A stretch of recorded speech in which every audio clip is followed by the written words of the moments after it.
हमारा rocket made in Pakistan चांद पर पहुंचेगा तो तुम सब लोग मेरी जुदाई में आंसू बहाओगे। लेजेंड फिल्म और टीवी आर्टिस्ट कवी खान गुज़श्ता रोज रज़ा इलाही से वफात पा गए। वो कैंसर के मर्ज में मुब्तला थे और उनका कनाडा के अस्पताल में इलाज जारी था, लेकिन वो जांबर ना हो सके और खालिक हकीकी के पास लौट गए। दिहाइयों तक स्क्रीन पर जलवागर होने वाले कवी खान ने न सिर्फ मुल्कगीर शोहरत कमाई बल्कि अदाकारी के बलबूते पर खूब दौलत भी कमाई, जिसके बायस वो शानदार जिंदगी गुजारने में कामयाब रहे। अदाकार कवी खान कितने अमीर थे, कितने घर और गाड़ियों के मालिक थे, उनका बैंक बैलेंस कितना था, ये सब हम बताएंगे आज की इस वीडियो में। उसकी अम्मी उसे रोज सबक पढ़ाती हैं।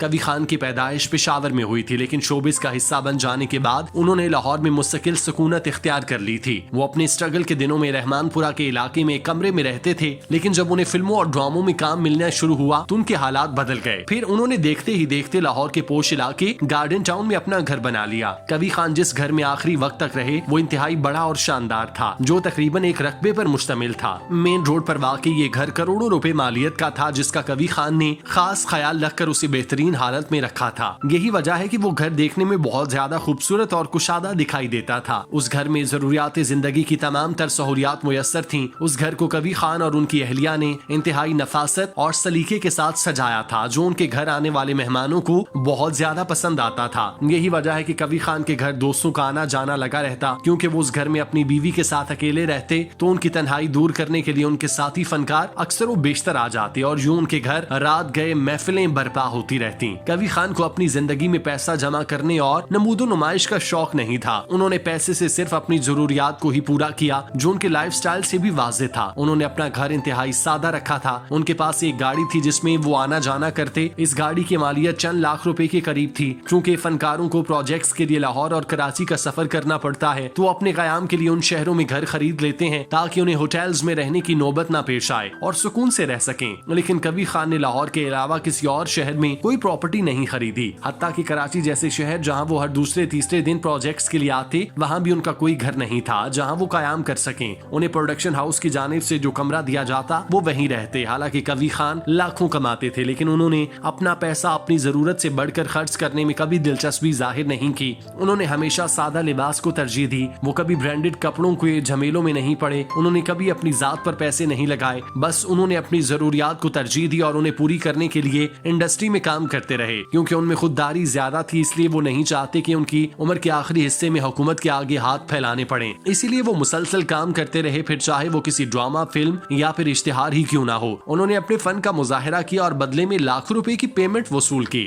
मैं सोच रहा हूँ उल्फत की माँ, जो शख्स अपनी बेटियों को अच्छी खुराक न दे सके, वो जहर देकर उन्हें इज्जत के साथ रुखसत कैसे करेगा।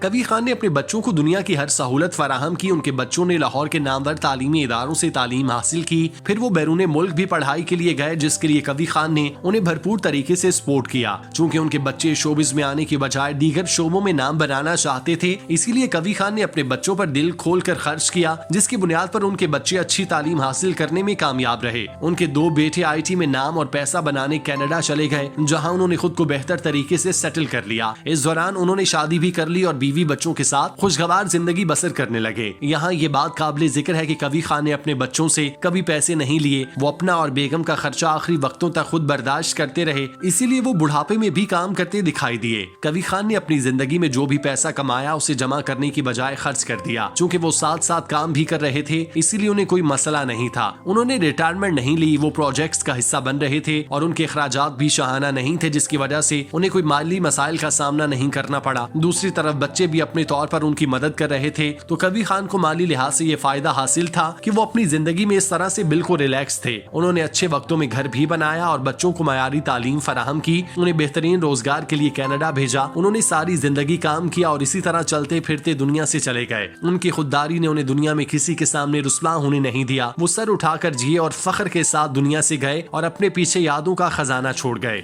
हम इन्हें हर रोज एक मखसूस वक्त में देखने के आदी हो जाते हैं, और जिस दिन ये हमें नजर नहीं आते तो किसी चीज के मिसिंग होने का एहसास होता है। अदाकार कवी खान 15 नवंबर 1942 को पेशावर में पैदा हुए। उन्होंने रेडियो, फिल्म, टीवी और थिएटर में अपने फन का लोहा मनवाया, जिसका सरकारी सतह पर एतराफ किया गया। उन्हें 80 की दिहाई में सदारती तमगा बराए हुस्न कारकर्दगी से नवाजा गया। बाद आजाद सितारा इम्तियाज से भी सरफराज किया गया। बिलाशुबा उनका शुमार मुल्क के अजीम फनकारों में होता है जिन्होंने शोबिज इंडस्ट्री पर अपनी सलाहियतों के अनमिट नुकूश छोड़े। कवी खान PTV अवार्ड और रेडियो पाकिस्तान टेलीविजन के लाइफ अचीवमेंट अवार्ड भी हासिल कर चुके। उनके लातादाद सीरियल्स, ड्रामों में अंधेरा उजाला, फिशार, लाहौरी गेट, 2 कदम दूर थे, मुट्ठी भर मट्टी, मन चले, मेरे कातिल, मेरे दिलदार, फिर चांद पे दस्तक, दुरे शहवार, बेटियां, दास्तान, एक नई सुंडरेला और डॉक्टर दुआगो के नाम सर फहरिस्त हैं। अजीम अदाकार कवी खान ने कई फिल्मों में काम किया जिनमें मोहब्बत जिंदगी है, सोसाइटी गर्ल, चंद सूरज, सरफरोश, काले चोर, जमीन आसमान, रॉन्ग नंबर, मेहरुनिसा और परी शामिल हैं। उन्होंने कमोबेश 200 फिल्मों में अदाकारी के जौहर दिखाए।